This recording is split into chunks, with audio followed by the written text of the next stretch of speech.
Hey everyone, welcome. Whenever we think about ancient Greece, our minds almost automatically go straight to this deep, almost untouchable reverence for the great philosophers. We're taught from day one that they're the absolute founders of human knowledge. But what if I told you that the exact figures we idolize might have actually been the ancient buzzkills of applied science? Seriously, what if they brought experimentation to a grinding halt? In today's Explainer, we're unpacking a really fascinating and honestly highly provocative thesis from Dr. Abdel Azim Anis's book, Science and Civilization. We're going to explore his concept of the Great Reactionary Triangle and a surprising argument that history's greatest minds actually hindered the progress of science. Now, that pristine marble facade of the ancient Hellenic world, it's undeniably beautiful. It's basically the universal symbol of high culture. But the text we're diving into today asks us to look a bit deeper, right beneath that stunning architecture. It points out that hiding just under the surface of this entire society lay the grim reality of widespread slavery. And according to Dr. Antianis, this societal rot, this massive reliance on enslaved labor, created an environment where practical, hands-on science just fundamentally stagnated. Okay, let's dive into this and see exactly how this historical shift played out. Our roadmap today covers 6 quick parts. 1. Science before the 3. 2. Rise of the triangle. Then we'll look at Socrates, Plato, and Aristotle individually for parts 3, 4, and 5. And finally, part 6, the consequences. Let's get to it. Part 1. Science before the 3 philosophers. So to really understand the fall of science here, we first have to understand the height from which it fell. The author draws a super sharp contrast for us. The earlier Ionian school was incredibly dynamic. Its leading figures, like Thales, weren't just isolated thinkers sitting in a room somewhere. They were merchants, travelers, practical men who studied nature directly to solve real-world problems. Contrast that with the later Athenian school, which became highly theoretical, super elitist, and basically viewed the natural order as something completely static and unchanging. So the crucial takeaway from all this, early scientific progress happened precisely because the thinkers were also the doers. It was like this beautiful, seamless fusion of the hand and the mind. These early pioneers were literally out there engineering solutions for their cities. They didn't view manual labor as beneath them, actually quite the opposite. They viewed it as the absolute source of their knowledge about the universe. Part 2. Rise of the Great Reactionary Triangle. But then, society shifted. As these Greek city-states became more and more reliant on slave labor for building and farming, manual work suddenly became a mark of lower, really despised status.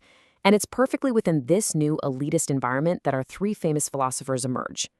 Dr. Anis defines them as the Great Reactionary Triangle. That's Socrates, Plato, and Aristotle. His thesis is that as a collective intellectual force, they effectively derailed experimental science. Why?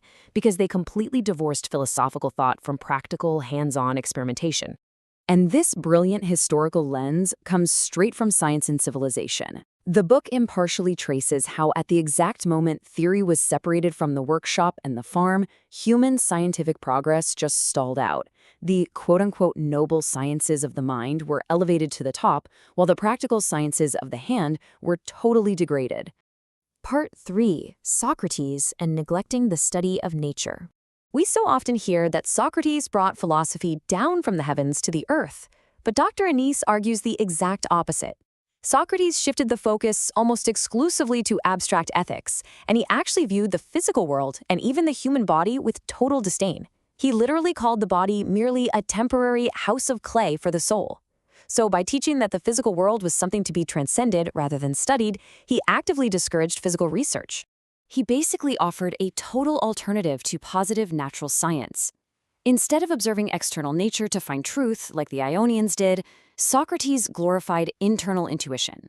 Know thyself, right? He famously said that. And while that is absolutely brilliant for ethics, the book notes that replacing external observation with internal debate effectively slammed the door on the empirical study of our physical world. Moving on to part 4, Plato and the disdain for manual labor. Building right on top of his teacher's ideas, Plato created an entire systemic philosophy that really cemented the class divide. Take his famous societal structure from the Republic. He divided everyone into 4 rigid metals: gold for the ruling guardians, silver for philosophers, copper for soldiers, and iron for manual workers. The text highlights just how systemic this disdain really was. The working class was essentially stripped of power and respect purely to serve the elite. Philosophically speaking, Plato claimed that the physical world, the stuff we actually touch and measure, is just a flawed ghost or a shadow of a perfect, ideal world of forms. Because of this, he created a super hard split between pure, abstract mathematics, which he totally loved, and applied science, which he viewed as vulgar. This elitist viewpoint literally stalled the evolution of practical fields like algebra and dynamics for ages. Part 5. Aristotle and Dogma-Hindering Experiment. Finally, we get to the third point of the triangle, Aristotle. Now, while he did engage in some pretty brilliant observational biology, over in the realm of physics, he established a rigid system that became absolute dogma. 2,000. That is a massive number. To put that into perspective, according to historians cited in the text, this represents the roughly 2,000 years that Aristotle's anti-experimental dogma held back mechanical science. 2 millennia. Questioning his ideas literally became an act of scientific rebellion. So how exactly did he stall it? Well, he introduced what's called a teleological system. That's a big phrase, but basically it means explaining natural phenomena by the purpose they serve, rather than their actual mechanical causes. Instead of asking how an event happens mechanically, which, leads to actual science, Aristotle asked why it happens purposefully. The author asserts that this approach led thinkers straight into a blind maze, ruining true scientific inquiry. See, Aristotle believed everything had a natural resting place. Stones fall because it's their nature to seek the earth. Fire rises to seek the heavens. But chillingly, this physical law perfectly mirrored his social laws. He argued that just as it's natural for a stone to fall, some men are naturally born to be slaves. He literally used his philosophy of nature to justify historical stagnation and the continuous subjugation of the working class. Crazy, right? Part 6. The consequences of separating thought from work. Looking impartially at the devastating fallout of this massive intellectual shift, we really have to ask, what happens when a society permanently divorces its highest thinkers from its hardest workers? On one side, you have the mind, pure theory and elite philosophy. On the other, the hand, labor, technique, and experimentation. And the core thesis here is that when these two are artificially separated by deep class divides, which is exactly what Socrates, Plato, and Aristotle advocated for, the engine of human progress simply grinds to a halt. When theoretical thought is isolated from practical application, the true spirit of science is lost. This quote beautifully reflects Onus's final verdict.